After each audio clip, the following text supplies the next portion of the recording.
Hello Virgo. So we're gonna go ahead and get started. If you want to know what the cards are, they are listed below. I'm not going to spend time covering what the cards are.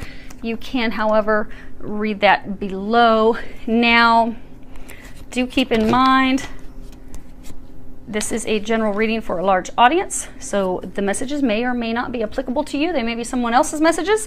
That's okay. When I do pray and prepare, I ask that everyone receives at least one message, but if you're finding that, you know, Nicole, these just are not, they are not resonating with me, it's okay. Go ahead and listen to your moon or your rising sign, because you may get some messages in those.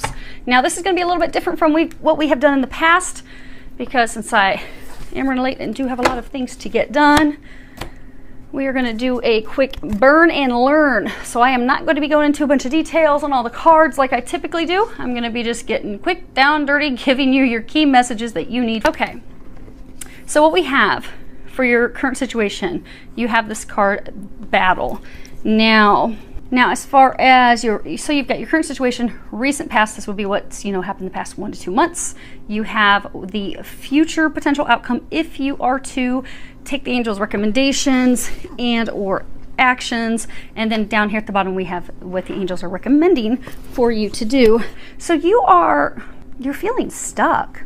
Some of you are feeling very overwhelmed. You're in a situation where you don't feel as though you can come up with a solution. You're having difficulties coming up with a solution, coming up with a resolution. And for a lot of you, this is like an internal battle that you're having, because, you know, she's on her own. She's by herself. She's even by herself here. But this internal conflict, it's causing additional difficulties and obstacles for you, because our thoughts are powerful. They do create our experiences. And for some of you, you just feel like you see this cross, you feel like it's this cross to bear. For a number of you, this is a situation with love, but you just feel like it's been a burden. It's been a cross to bear. You don't feel like there's a resolution. You don't think that you can fix these things. You feel like you're all alone in it. Some of you are starting to intuitively receive. Many of you actually have received intuitive guidance on how to overcome these hurdles and blocks so you can get yourselves unstuck, but you aren't taking action on that yet. You're not communicating that yet. You're still internally burning and turning and thinking it over and over, but you're not stuck. Now, what's brought you to this point, you have this card, Surrender Outdated Beliefs About Yourself, and at the bottom it says, let go of limiting ideas about yourself that originate from the past. Then you can own your power and soar in your life. And then you have this card, Surrender to Setting Limits. It is healthy to set boundaries in relationships. Practice expressing your needs, and remember that no is a complete sentence. So again, notice she's not saying anything. She's not speaking anything. So oops. Oh, good, we didn't knock it off. You can still see everything. Outstanding. So for a number of you, you've gotten to this point where you're like, okay, you know, I need to let him or her know what I think, what I want, what I desire. I need to let them know what my needs are. Because boundaries are good in all relationships, be it a romantic relationship, be it a friendship, be it your children.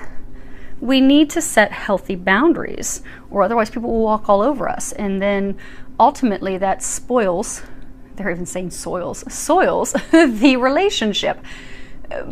But it puts the relationship in detriment. It could possibly, if it's a friendship, and say you have this friend, they keep overstepping your bounds, you feel like you're being used and you're constantly giving, you're never receiving, things are totally out of balance. Well, eventually it could put the relationship in so much jeopardy that it's over. You no longer have a relationship with the person, because it leads to resentment and anger.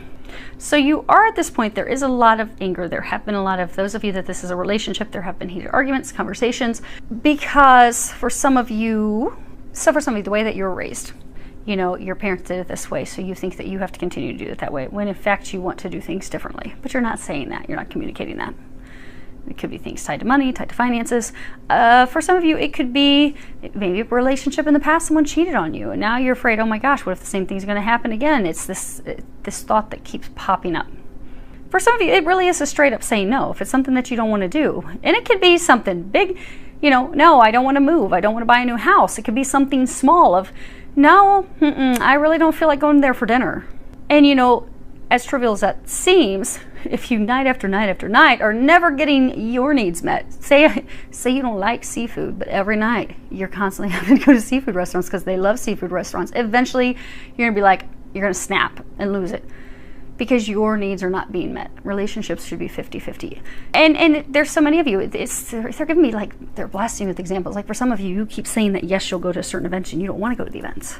So now you've come to this point where you're like, okay, I know I'm keeping myself stuck. I know that I need to start saying no, but you're not yet communicating that. Now, if you do have compassion on yourself and you do start to communicate those things, what you'll have happen in the next 1 to 2 months, you've got this Two of Swords.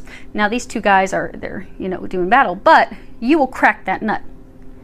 Right now your emotions are totally out of balance. If you can start to speak up for yourself, you are going to bring your thoughts and your emotions into balance. You're going to, they keep saying you're going to crack that nut. You're going to come up with the solution, the resolution. You're no longer going to have these issues. You're no longer going to feel as though you're at battle with this person. You're going to feel like, oh, okay, we met in the middle. We came to a solution. All your doubts will be gone.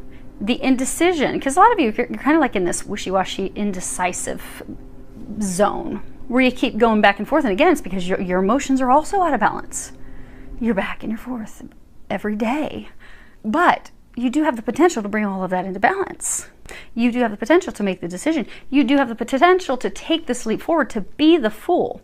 This is the Fool card. If you see he's about to move forward, there's this crack, he could be terrified, like, I don't want to do that. What if I fall in the crack? But there's no way he's going to fall in the crack. Look how small that crack is. The wheel is going to roll right over it. Easy breezy and smooth. And it's even a downhill slope, if you can see that. So it's not even like it's an uphill battle for you. So this will be easy. You will be able to take this leap of faith into the unknown. You're going to be able to break out of the way you've normally done things. You're going to be able to change things up. And for some of you, it really could be something small. Maybe you're feeling bored with your marriage. Maybe you're feeling like it's stagnated, like the romance and things are gone. Maybe you're wanting to try something a little saucy in the bedroom. Maybe you're wanting to spice things up, but you're afraid to say that because you've never done that in the past, and you're never the one to, initiate those things. Maybe it's always been him, it's always been her, and you're like, I don't know. Well, if you speak up and share, like, hey, I was thinking, why don't we take a little weekend trip, and I got this little outfit to surprise you, and boom, things are spiced up. You've got the joy back in the relationship. But things are going to get better for you, which is good. Because for some of you, you've just felt in this spot for 6 months, 18 months, they're saying. 6 to 18 months. It's time to get out of it. Time to burst out.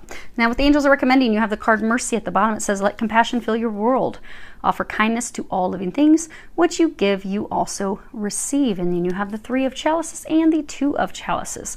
So, remember that you are very gifted. You are very talented. You have so many abilities.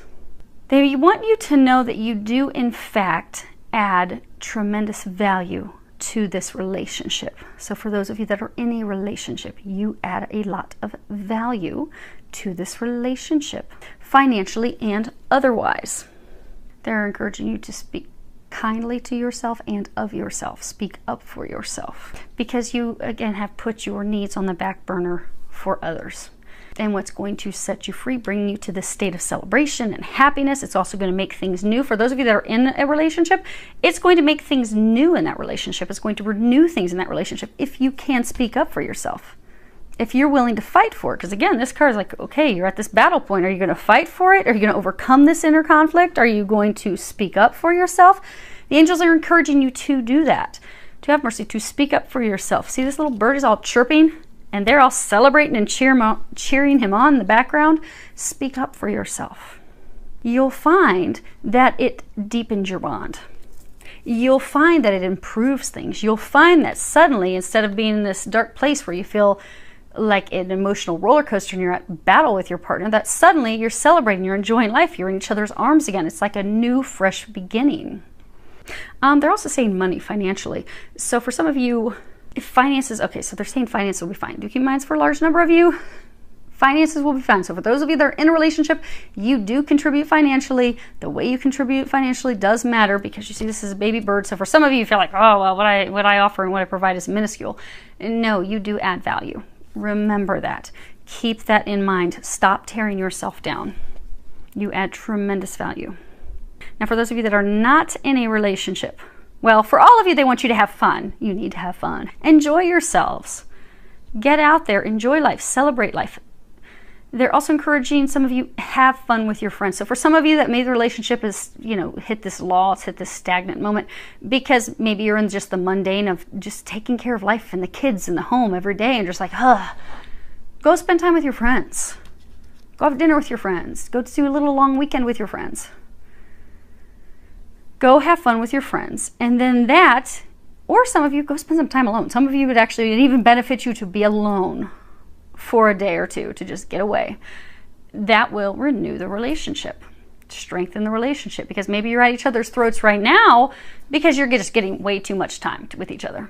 A little break with yourself or a little break with friends will help with that. And if you are single and you don't have someone at this point, they're encouraging you to, you have identified, because you've gone through so much healing up to this point, you have identified a number of your limiting beliefs that you have about yourself, the blocks that you have, maybe repeating patterns from your parents that you have had in relationships that have kept you from getting into relationships. Maybe you have seen parents cheat, and maybe you had someone cheat on you, so now you realize, okay, that's a block of mine. Now, how am I going to overcome that battle? How am I going to come back to a point of knowing that, and not everybody cheats. There's good eggs, there's bad eggs. It's not always going to happen. To release those beliefs, those patterns that have had you stuck. So they're encouraging you to do that. You have identified, because remember, this is the recent past, the recent 1 to 2 months. You have identified those things. They are congratulating you on that. Now it is to take action to release those things. So if you're single, they're encouraging you to have compassion with yourself, know that you are worthy, know that you do add value, and they want you to focus on fun, focus on your friends, in order to free up that energy for love to come in. When you're ever talking to somebody, it's that time that they're not looking for love, then suddenly love comes in. Well, that happens because they've healed themselves. They've realized what's got them stuck. They've healed it, they've released it, then they focus on everything else that's going good in life, enjoying life. They're no longer seeking, looking, hunting, and bam, love boat drops in their lap. So if you're looking, begin to enjoy time with your friends, and then you will have either a new relationship or a new beginning with someone. So hopefully that helps. Lots of love, joy, and blessings.